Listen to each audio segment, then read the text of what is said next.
this as like a base document which we can bounce our ideas off and things like that. So I'll just start. The draft of the statement for the FTII meeting.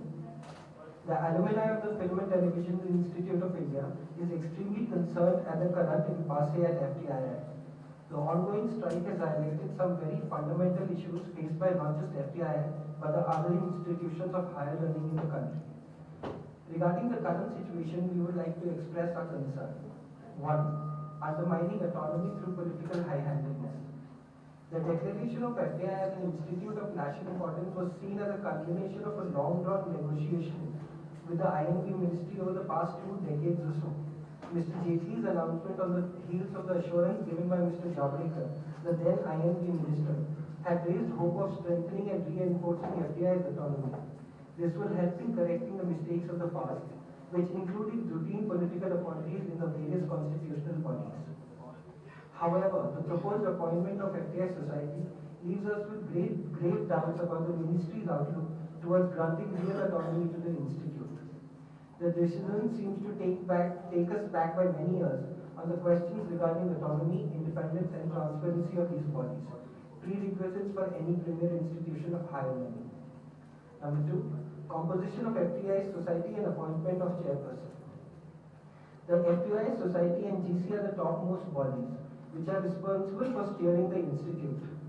By its very nature, it demands that its members be selected or decided upon by a stringent process and scrutiny of their academic and administrative credentials, experience and practice. The inordinate delay and the subsequent appointment raise a question on the logic and process which has resulted in this appointment. Further, the proposed appointment of Sri Gajendra Chauhan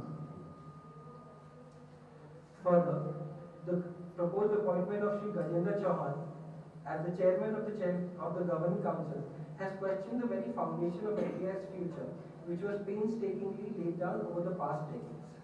His appointment, as well as some of other members of the society, raises many questions pertaining to the credentials in complete dissonance with which one expects out of the apex body.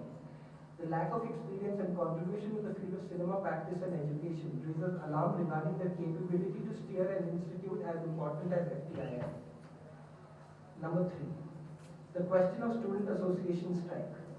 The current strike of the student association should not be seen as a reaction against this ill-advised appointment, which should be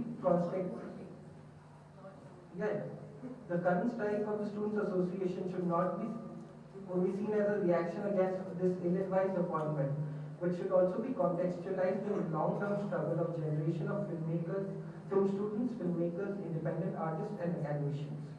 We see the strike as an articulation of students' disappointment towards the ministry and administration, which has continuously undermined institute's autonomy. The tendency and urge to oversimplify the strike as being merely against the proposed chairman is counterproductive to the larger, more nuanced debate, which is at the heart of this agitation. Students need to be assured of the commitment of INB ministry with respect to FTI's future. To this end, it becomes pertinent that proposed appointment be put on hold. We earnestly appeal to the INB ministry to engage with all the stakeholders of FTI and sensitize themselves to ground reality. Appropriate steps must allay the fears that we also share with them. The ministry should come out on the question why this step has been taken, which across the country is being viewed as myopic and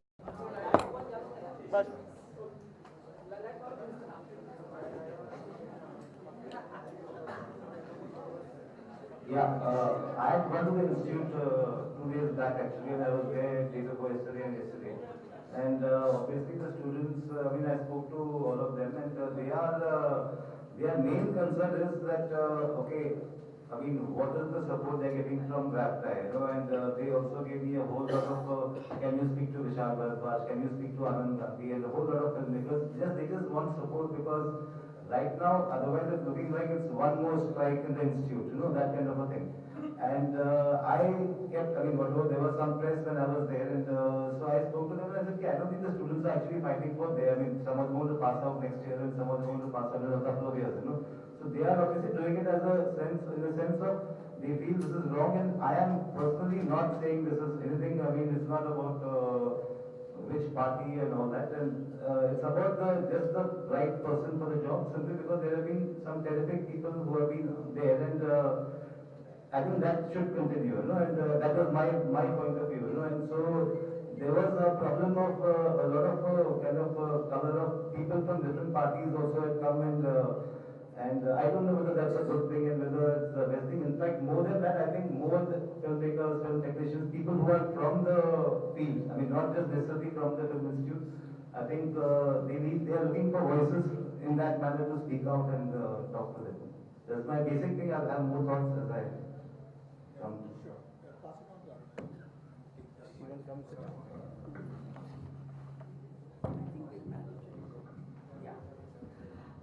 I think, considering what's happening, I see a great danger here in one sense, that people will politicize this, and that's what we want to watch against. My whole take on this is that, yes, we have had strikes, and every government that's come has created problems. It's not, we were the first people. I passed out in 1969, and we had the first strike in 1968.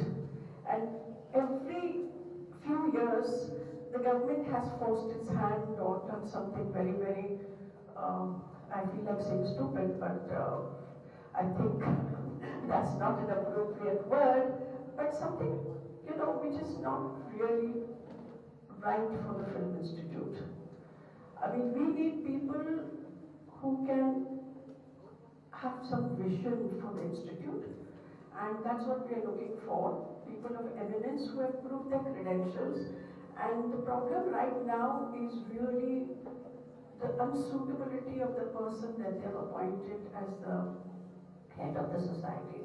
And I think that's what, I think, as I said, we have to really be careful, because people will try to exploit the situation politically. And the government right now, the government we have is elected government. It's a democracy. So, it is what it is, and we have to work with it and get what we want. I think we have to find a way to do that.